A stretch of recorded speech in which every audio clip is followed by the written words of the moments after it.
get started, let's just do a quick recap. So far, what we know is I did well in my GCSEs, I played in year 12, and then I flopped my UCAT. That's where we're up to so far. And we're probably thinking at this stage, how on God's earth did she turn this around? Well, the rest of this video is kind of like the, let's call it the comeback. That's how, this is kind of where the story gets a little bit better, and it's like, okay, this is the part where I really did what I could to get into medicine. So without further ado, we're going to pick up right from where we left off. So if you don't do that well in your UCAT, first thing I would do is wait for the preliminary deciles. They come, depending on when you do your UCAT. I did mine in the first batch, so I did mine in August, late August. I think it was like the 20th that I did it on. So I had to wait a little bit for the preliminary. I'm gonna just put the word there. If I keep having to say it and I can't pronounce it, I will just point. But I had to wait till those scores came out, and that will show you the deciles. They might change. They often lower a little bit after the second batch, just because I don't know why, but it's always a trend that the second batch just happens to do worse than the first one. But yeah, that will bring the deciles down a little bit. Then you can kind of see where you fall, whether it's going to be a situation of you doing medicine next year, doing it as a post-grad, or maybe just realizing it's not for you, or whether, you know, you can go ahead and apply. If you decide to go ahead and apply, second thing you should do is look at what unis want. Not every medical school wants the same thing, and there are different medical schools that look at different things and place more emphasis on different things in your application process. Some unis will use your GCSEs to apply a point to give you like a number of points, and then they'll have a cutoff mark for the number of points, the people with the number of points that they will look at. Majority of the schools that I applied to did that actually. I ended up applying to Keele, Cardiff, Queen's, Belfast, and Leicester. I think almost all of those schools did that. Some schools may ask you to write a separate document to show how suited you are to doing medicine, and that's what Keele did for us. It's a form called a roles and responsibility form, and yeah, you have to fill that in to the best of your ability. Some places actually do care about your UCAT score, and some places don't actually ask for the UCAT. I think there are 8 unis in the UK that ask for there are 8 unis that ask for the BMAT. 7 are in the UK, I think, and then 1 is abroad. But I will check myself to see if that is completely true.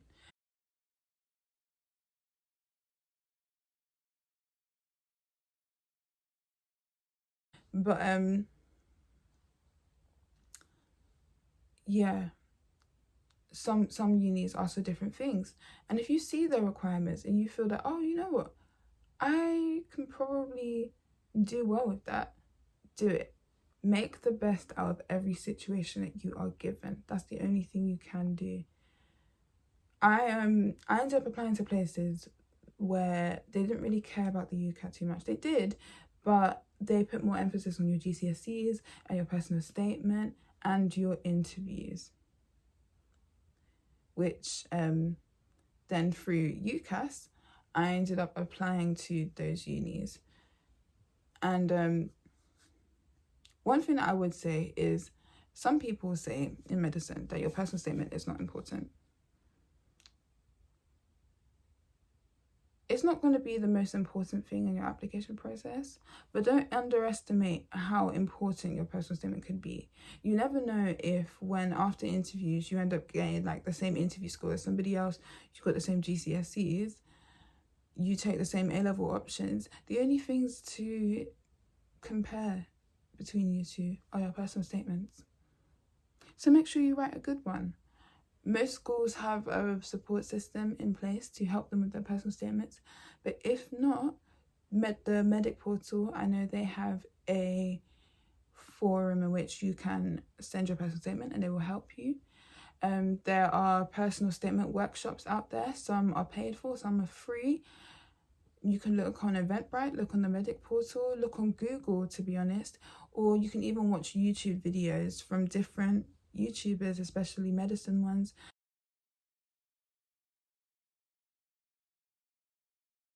about how to formulate a good personal statement.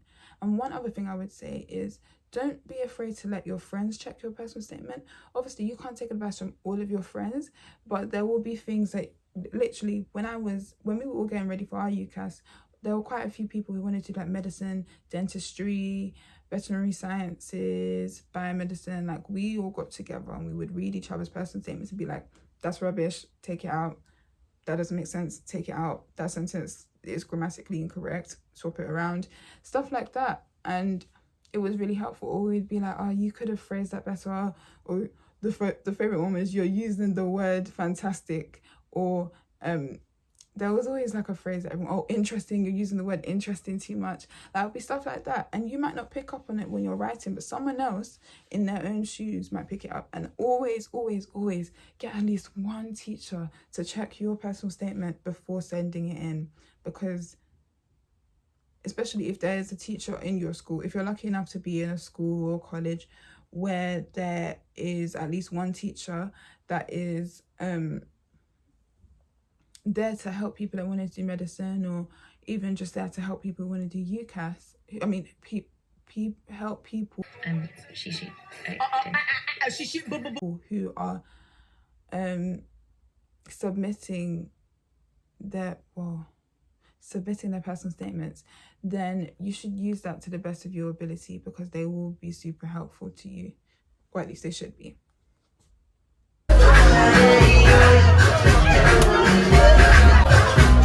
They should. But shout out Miss Foley as well. She was amazing. But yeah, so once that was submitted, I ended up getting interviews back I got interview invites, because here's the thing. When other people in other subjects apply to schools, they'll either hear a yes or a no. Then after that, the last thing they have to do is, just study for exams. But if you're a medic, no, it doesn't end there for you. No. You need to do well enough to apply. And you can get rejected after application, right? Or you can get invited to an interview. I managed to get interview invites back from all the medical schools I applied to, all 4 of them, which was amazing, honestly. I was so happy. And then, so we had to book the interview dates. This book right here,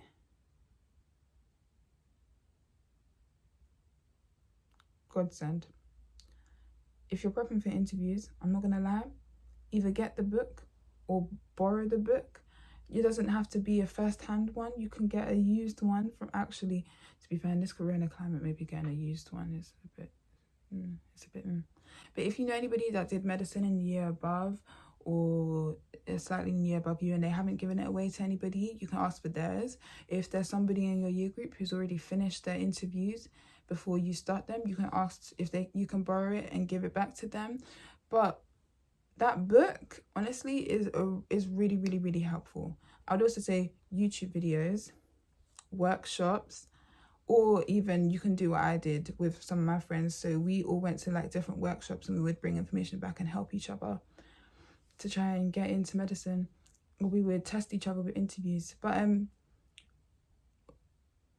I think the interview process, is it's the place where a lot of people, you get to see the difference between a smart person and a potential medic. Because to be a medic, yeah, you have to be smart, yeah, you have to remember the facts, but if you're not a people person, if you can't talk, if you can't recognize emotive language, if you can't reason on the spot, if you can't evaluate and order things mentally in order of importance and prioritize, then you are going to have a huge problem within medicine, especially in the UK, because our resources are. So if you can't prioritize, then you're not going to know what to use, how to use it. And you also need to know, important thing, know what's going on within the NHS or whatever the health body is in the country that you live in. Know what's going on, how it's run, how your health system's run, what COVID is like, what COVID is doing to your system, how the funding is the funding tight? Is your health body in your country, is your health system, your health service, is it like the NHS in the fact that we need money but we don't got it? What do you need the money for? How does the funding work? Is there a cultural divide in your country? For example, in our country, it's between the north and the south, mainly because London is in the south and London is the capital. Whereas the more rural areas are kind of up north, so they might feel neglected. Like, you need to know what is going on in the country or the region that you live in.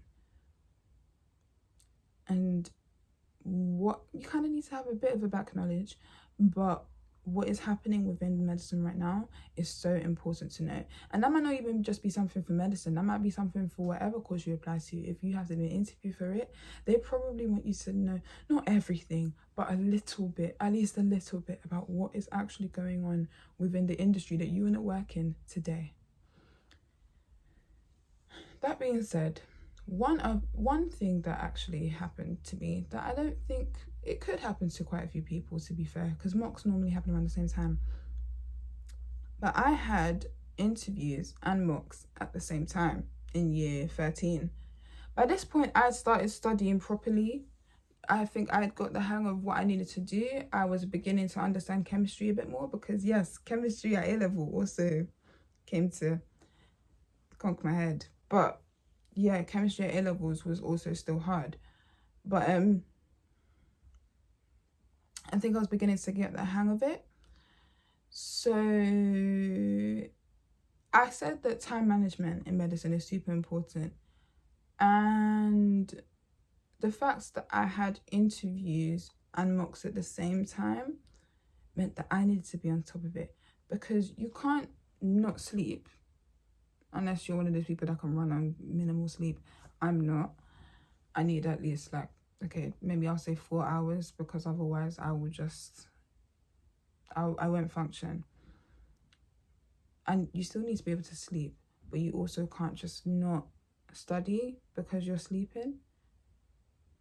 You should eat at least a little bit, not just because it's healthy, but also because it will help your studying if you eat healthy, if you sleep well, if you drink enough water. You want to give, as I said, you want to give yourself the best chance possible. So even if you can do without it, don't. But yeah, I had to balance my time. And initially, my mum, she told me to prioritize my interviews, which, makes sense, because your interviews obviously are what helps you get into medical school. Your mocks aren't supposed to count towards your mocks won't count towards your actual grade unless you find yourself in the middle of an pandemic even. Your mocks won't contribute towards your final, they're not supposed to contribute towards your final grade, whereas your interviews might actually define whether you get into medical school, and not to focus on those. So I studied for my interviews, but in year 13, I had built my revision resources and printed loads of papers so that I didn't have to waste time doing those. By the time I got to mock season, I could just practice. So I would have an interview, go to the place, finish the interview, and then on the way back, whether we were taking car, train, however we were coming home, I would be doing papers. I would be like reading my CGPs or the other textbooks I had and trying to do quick recall while I got my mum to test me and stuff.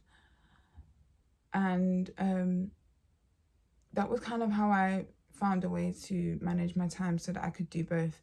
And I ended up, that was the mocks where I actually, they were the best mocks I ever had. I got A star, A, B in them, in maths, biology and chemistry respectively, which ended up being my final grade. Surprise, surprise.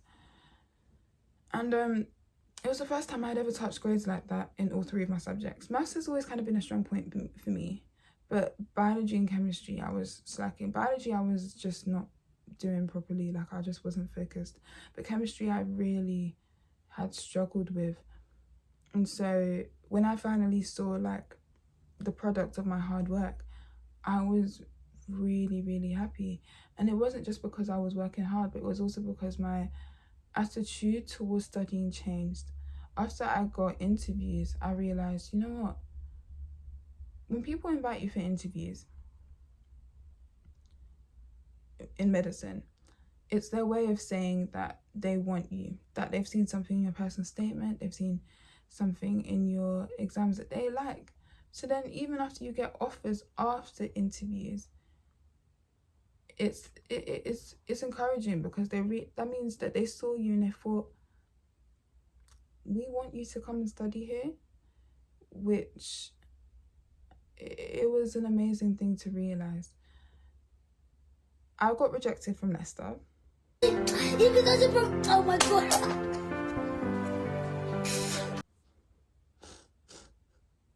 So, but I got offers from Kiel and Cardiff. Because of COVID, I pulled out of my application from Queen's Belfast, but I to this day I don't know if I would have got an offer or not. But if you want to apply for medicine, you only need one offer, really, and you can make that your firm. But if you get two, it's kind of just like a bonus. So yeah, I got two offers at Kiel and Cardiff. So I made Kiel my firm, made Cardiff my insurance, and I think after that point, it really, really hit me that I was like, okay, I need to study for my exams now. Like, this is it. But those offers kind of stayed as motivation to really help me to study. And so I studied. I began to ask my teachers for answers more and question. I asked my teachers for answers more. Yeah. I asked my teachers questions more. I answered questions in class more. If I needed help, I was more willing to say. Like, I wanted two things. I worked hard, but I wanted my teachers to know I was working hard as well, so that, they actually would be willing to support me. Because, sometimes it's difficult to try and support someone that seems like a lost cause. Not that if you don't ask your teachers for help, you are one. But in a teacher's head, it's the people who are asking for help that are trying the hardest. It's the people who are coming and staying after school and going to like their little tuition sessions or their support groups or their science cafes, whatever you have in your school, that are actually trying hard. And for a lot of people, they might ask, why does that matter? Why does it matter what your teacher said? It's because sometimes your teachers are the best people to help you with your subjects. And if it doesn't seem like you're putting any effort, they're going to be reluctant to do the same. It's hard. They don't want to beat a dead horse. That being said, I didn't know that was going to end up contributing to my final grade, me finally putting in effort, because of the fact that I thought I was going to sit my exams, but that didn't happen.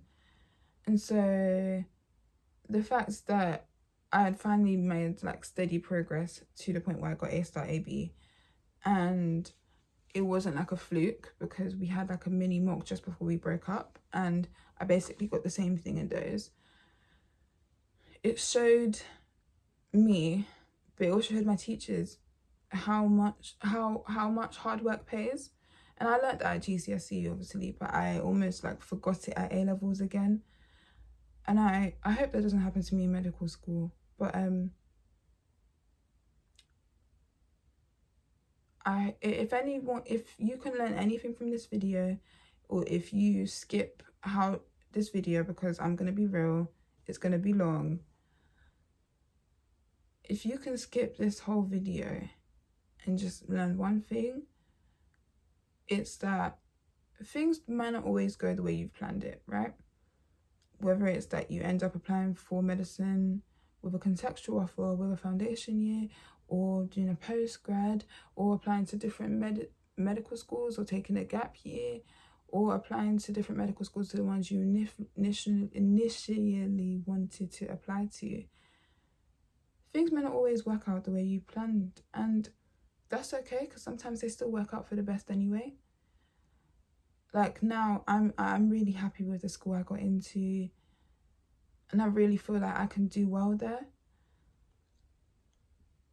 And I probably wouldn't have applied there if it wasn't for the fact that I flopped my UCAT. Not to say that me flopping my UCAT was a good thing, but you know, it's very difficult sometimes if things don't go your way to see a way out. And that goes for not just medical students, but even people in my year who was maybe still trying to go through clearing or still appealing, or if you just got your GCSE results back and they're not the way you want, they're not really where you want them to be, even the majority of you guys did well, so well done. But even if you didn't, or if you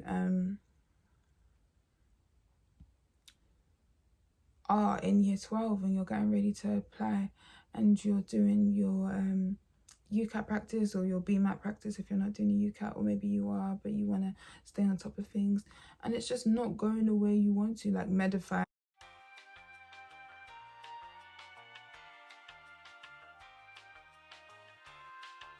which is a really good resource, is not giving you the scores you want to see, and you just feel very deflated and very discouraged. Know that things can still work out. You know, you just have to open up your mind a little bit. Know that there's a difference between settling for less and being flexible with things. And I guarantee you, things will work out for the better. I mean, me personally, I think because I'm a Christian, I know for a fact that none of this would have happened if it wasn't for God. And you know, you just have to trust him that he will work out all things in accordance to his will, and he will make all things beautiful in his own time. But yeah, I think that concludes the video. So see you guys in the next one.